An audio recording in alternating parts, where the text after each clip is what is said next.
Hello friends, I welcome you to our channel Vital Wide Visual, and in this video we will discuss these follow-up question of describe a natural talent you want to improve like sports and music.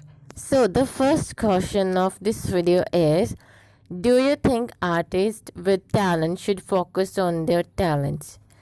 आपको क्या लगता है कि जिन artist के पास talent है उनको अपने जो टैलेंट है उस पर फोकस करना चाहिए? सो the answer of this question is, in my opinion, कि मेरे अकॉर्डिंग, जब मेरे विचारों के मुताबिक, आई think that artist with talents, मैं सोचती हूँ कि जो आर्टिस्ट हैं उन जिनमें टैलेंट हैं, definitely should focus on their talents.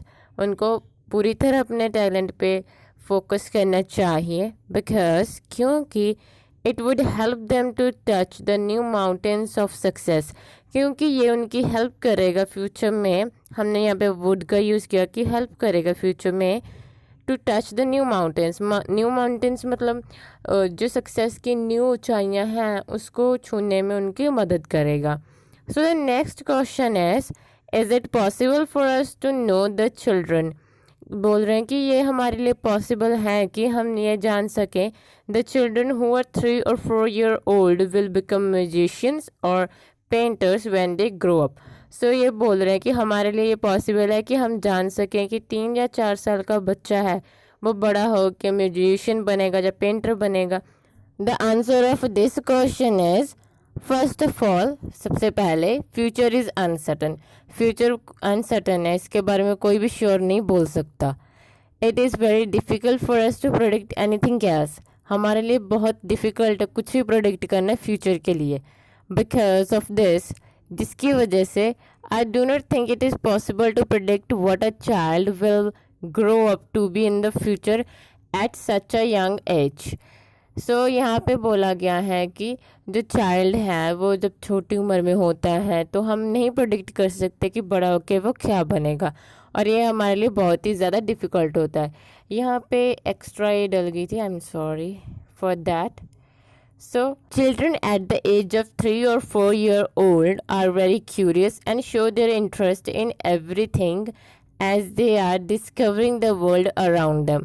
So, जो चिल्ड्रन होते हैं 3 या 4 साल की एज में बहुत ही ज़्यादा क्यूरियस, मतलब दूसरी चीज़ों को जानने के लिए बहुत ही ज़्यादा दिलचस्पी होती है उनमें, और अपना इंटरेस्ट, अपनी जो उसके अंदर की जो इंटरेस्ट होता है वो दूसरों को शो करते हैं हर चीज़ के बारे में जानने के लिए, जैसे कि उनको ना ये वर्ड डिस्कवर करना होता है। इसीलिए if any child has talent, अगर किसी चाइल्ड के पास टैलेंट है, it would be very difficult for अस, हमारे लिए बहुत ही ज़्यादा डिफ़िकल्ट है टू आइडेंटिफाई दैट, उसको आइडेंटिफाई करना, उसको पहचानना। ही और she will become an artist in the future और नॉट, कि वो बड़े होके आर्टिस्ट, लड़का है या लड़की, ही और शी इसीलिए लगाया कि वो बड़े होके आर्टिस्ट बनेंगे या नहीं बनेंगे। Because the parents do not pay much attention to their children, क्योंकि आजकल जो पेरेंट्स हैं वो ज़्यादा अटेंशन नहीं देते अपने बच्चों को। So that's the reason. So the next question is, do you think parents feel guilty for putting too much pressure on their children? तो इसका मतलब है कि आपको क्या लगता है कि जो हम पेरेंट्स हैं आजकल के, उनको गिल्टी फील, मतलब कि उनको बुरा फील होना, या फिर हमें गिल्ट सा होता है एक अंदर से, कि वो फील होता है या नहीं होता जो वो ज़्यादा प्रेशर डालते हैं अपने बच्चों पे? सो the answer of this question is, अगर आपको लगता है कि नहीं, उनको गिल्ट फील नहीं होता ज़्यादा प्रेशर डालने से अपने बच्चों पर, तो हम बोल सकते हैं, well, I consider that. Consider मतलब थिंक। मैं ये सोचती हूँ या सोचता हूँ that guardians do not feel guilt, कि गार्डियंस को कोई भी गिल्ट फील नहीं होगा for putting too much pressure on their wards, कि ज़्यादा प्रेशर डालने से अपने बच्चों पर।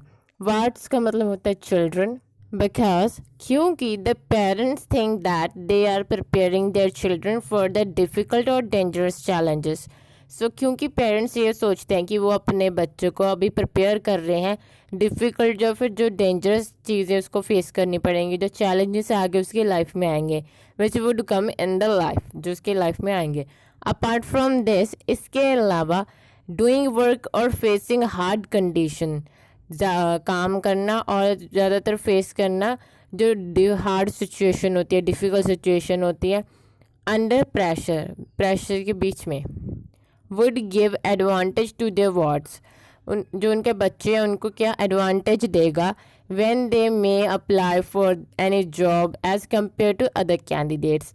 सो उनको एक एडवांटेज देगा जब वो किसी जॉब के लिए अप्लाई करेंगे, अगर हम कंपेयर करें दूसरे जो कैंडिडेट अप्लाई करते हैं सेम जॉब को।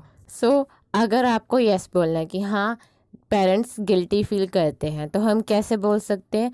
आई कंसिडर दैट, मैं ये सोचता हूँ या सोचती हूँ, that guardians feel guilty for putting too much pressure on their wards, कि गार्डियंस बहुत ज़्यादा गिल्टी फील करेंगे अगर वो अपने जो बच्चे हैं उनके ऊपर ज़्यादा प्रेशर पाएंगे। वार्ड्स मतलब होता है चिल्ड्रन, जैसे कि मैंने पहले ही बताया आपको। बिकॉज नाउ डेज, क्योंकि अभी के जो टाइम है, it is very difficult for children, ये बहुत ही ज़्यादा डिफ़िकल्ट हो चुका है चिल्ड्रन के लिए to take too much burden of anything. Burden होता है किसी चीज़ का ज़्यादा स्ट्रेस लेना या किसी ज़्यादा प्रेशर लेना किसी चीज़ का। सो बहुत ही ज़्यादा मुश्किल हो चुका है आजकल बच्चों के लिए इतना ज़्यादा बर्डन लेना। Sometime children commit suicide because of over pressure, और कभी कभी जो चिल्ड्रन होते हैं वो कमिट करते हैं सुसाइड को अगर उनके ऊपर ज़्यादा प्रेशर होता है किसी भी चीज़ का, चाहे वो पेरेंट्स के द्वारा या किसी भी चीज़ पर्सन के द्वारा हो। This can be clearly demonstrated. So आप इसमें फॉलोअप्स में आपको पता है कि एग्जाम्पल डालनी होती है अच्छे बैंड स्कोर के लिए, या फिर सर्वे डाल सकते हो, तो हम एक सर्वे डाल सकते हैं इसमें। This can be clearly demonstrated by the survey conducted by the, यहाँ पे आपको कोई फेमस जो इंग्लिश न्यूज़पेपर है जो वर्ल्ड वाइड चलता हो, ऐसा कोई फेमस न्यूज़पेपर का नाम यहाँ पे मेंशन कर सकते हो। सो आप ये सर्वे सेम कॉपी कर सकते हो, जैसे कि मैंने लिखा दिस कैन बी, सो आप सेम कर सकते हो। आपको यहाँ पे सिर्फ नाम मेंशन करना है उस न्यूज़पेपर का। विच रिवील्ड दैट, यहाँ तक आप बिल्कुल दिस से लेकर रिवील्ड दैट तक आप बिल्कुल ही इस लाइन को कॉपी कर सकते हो, बस आपको एक न्यूज़पेपर का नाम मेंशन करना है इसके बीच। आगे हम देखते हैं कि क्या है।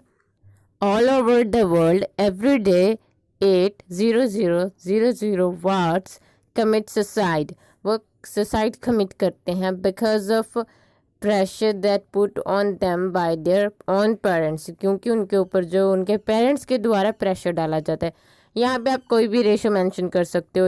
दैट इज़ वाई, इसीलिए आई थिंक दैट, मैं ये सोचता हूँ या सोचती हूँ, गार्डियंस फील गिल्टी, गार्डियंस मतलब पेरेंट्स, उनको गिल्ट फील होगा, अफसोस होगा, for putting too much burden on the wards. Guardians मतलब मम्मी पापा को ज़्यादा गिल्टी फील होगा कि उन्होंने अपने बच्चों पे ज़्यादा प्रेशर डाला। So the next question is why people like to watch talent shows. So यहाँ पे पूछा गया कि क्यों लोगों को ज़्यादातर पसंद आते हैं टैलेंट शो, क्यों देखते हैं वो लोग, क्यों उनको पसंद है।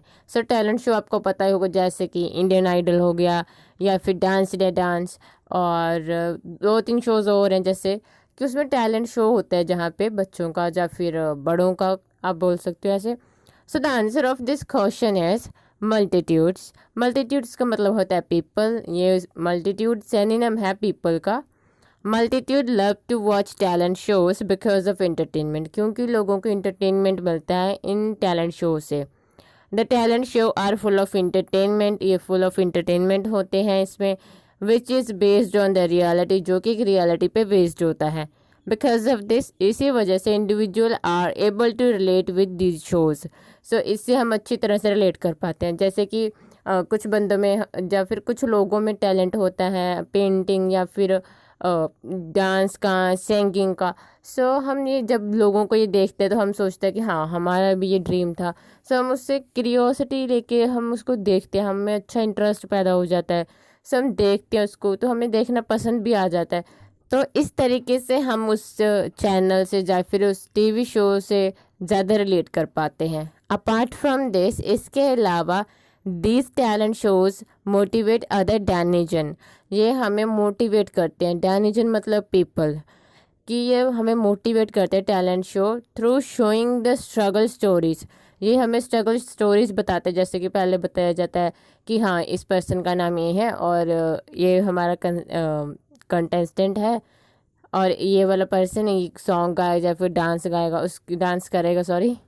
तो उसमें ये बोला जाता है, फिर उसके बाद पहले उसको दिखाया जाता है कि हाँ ये पर्सन क्या करता है या करती है, और उनके थोड़े बैकग्राउंड स्टोरी बताई जाती है जो कि बहुत मोटिवेशनल होती है। सम टाइम मोटिवेशनल होती है, some time funny, some time अलग अलग होती है। Struggle struggle stories of the artist which is loved by a lot of individual, जो कि सबको पसंद आती हैं। So the last question of this video is, do you think it is more interesting to watch famous peoples और ordinary peoples shows? So एक famous people का shows होता है, एक ऑर्डिनरी का होता है। जैसे डांस इन डांस लगा लो, या फिर कोई भी डांस वाला लगा लो, शोज़ रियलिटी शोज चलते हैं। तो एक तरफ है बिग बॉस, उसको हम बोल सकते हैं फेमस पीपल आते हैं उसमें, सो लोग उनको देखना ज़्यादा पसंद करते हैं, ये पूछा गया है। या फिर ऑर्डिनरी, जैसे कि कुछ सिंगिंग होता है, जैसे इंडियन आइडल, उसमें सब ऑर्डिनरी पीपल ही होते हैं जो गाते हैं। बट अगर बिग बॉस की बात की जाए तो उसमें आप सबको ही पता है समटाइम जो फेमस पीपल होते हैं वो भी पार्टिसिपेट करते हैं। तो यहाँ पे ये पूछा गया कि आपको क्या लगता है कि कौन से शोज़ ज़्यादा इंटरेस्टिंग है देखने के लिए, जो लोग ज़्यादा पसंद करते हैं? सो फेमस पीपल के हो गए, एक तरफ होगा ऑर्डिनरी। तो आपको क्या लगता है? सो the answer of this question is, अगर आप मिक्स बोलना चाहते हो कि मेरे को दोनों ही पसंद है, मतलब लोगों को दोनों पसंद है, well I have a mixed opinion for this question, कि मेरे पास मिक्सड ओपिनियन है इस क्वेश्चन के ऊपर, as both the categories teach us different things. जो दोनों कैटेगरीज हैं वो हमें डिफरेंट थिंग्स, चीज़ें बताती हैं और हमें ये सिखाती भी हैं। I think that the shows of eminent और ordinary people are interesting to watch because of the knowledge which we get from this. So जो ऑर्डिनरी पीपल के शोज़ होते हैं और फेमस पीपल के शोज़ होते हैं, उसमें क्या होता है, हमें उनसे नॉलेज मिलती है दोनों से, तो इसलिए वो बहुत इंटरेस्टिंग होते हैं, हम ये बोल सकते हैं। अगर बात की जाए फेमस कि आप बोलोगे कि हाँ मुझे फेमस शो ज़्यादा पसंद है एज़ कम्पेयर टू अदर्स, जैसे कि ऑर्डिनरी हो गया, आई कंसिडर दैट, मैं सोचती हूँ the shows of famous individuals are more interesting as compare to ordinary people, की फेमस पीपल के जो शोज़ है बहुत ज़्यादा इंटरेस्टिंग होते हैं अगर उसको कंपेयर किया जाए ऑर्डिनरी पीपल से। बिकॉज क्योंकि they are very professional about their work, क्योंकि बहुत ज़्यादा प्रोफेशनल होते हैं अपने काम को लेकर। And we get to know the story behind their struggle. So हमें उनकी जो स्ट्रगल किया होता है उसके बारे में भी पता चलता है, जो स्टोरी होती है वो पता चलती है। और इसमें अगर आपको कुछ ऐड करना है तो कर भी सकते हो, बस हमें अपना जो ओपिनियन है, जो अपना आंसर देना है वो स्ट्रांग देना है। सो नेक्स्ट वन इज़, अगर आपको ऑर्डिनरी पीपल की तरफ हो कि हाँ ऑर्डिनरी पीपल ज़्यादा, जो ऑर्डिनरी पीपल के शोज़ होते हैं ज़्यादा इंटरेस्टिंग होते हैं as compare to famous people, so हम बोल सकते हैं आई कंसिडर दैट, मैं सोचती हूँ the shows of ordinary multitudes are more interesting as compare to famous individual, because क्योंकि they offer us the real side of humanity to which, कि वो हमें एक रियल साइड दिखाते हैं मनुष्यता की, है ना, to which every one is able to relate, जिससे हम हर एक पर्सन रिलेट कर पाते हैं। क्योंकि जो ज़्यादातर लोग हैं, अगर बात की जाए इंडिया में, तो वो ज़्यादातर रिलेट कर पाते हैं। जो ऑर्डिनरी पीपल हैं, हमें पता होता है कि हमारे साथ भी वो बात हुई होगी, कभी ना कभी हुई होती है, ऐसा नहीं कि किसी के साथ ना भी हुई हो। सो हम अच्छे से रिलेट कर पाते हैं उसके साथ इन मैनी डिफरेंट वेज, अलग अलग तरीक़ों से, इन देयर ओन लाइफ। सो सब अलग अलग तरीक़ों से उनकी जो चीज़ें हैं अपनी लाइफ में रिलेट कर पाते हैं। So that's all for this video guys. अगर आपको ये वीडियो पसंद आए और यूज़फुल लगे तो आप इसको सब्सक्राइब कर सकते हो, लाइक बटन दबा सकते हो, एंड बेल आइकन को प्रेस करना बिल्कुल भी मत भूलना, जिससे कि आपको हर वीडियो का नोटिफिकेशन आपके फ़ोन पे आ सके। सो अगर आपको कोई भी डाउट हो या क्वेरी हो या फिर कुछ भी मेंशन करना, सो आप वो कमेंट बॉक्स में मेंशन कर सकते हो। सो मिलते हैं नेक्स्ट वीडियो में हम किसी क्यू कार्ड या फॉलोअप्स क्वेश्चन पे बात करेंगे। सो बाय बाय, टेक केयर।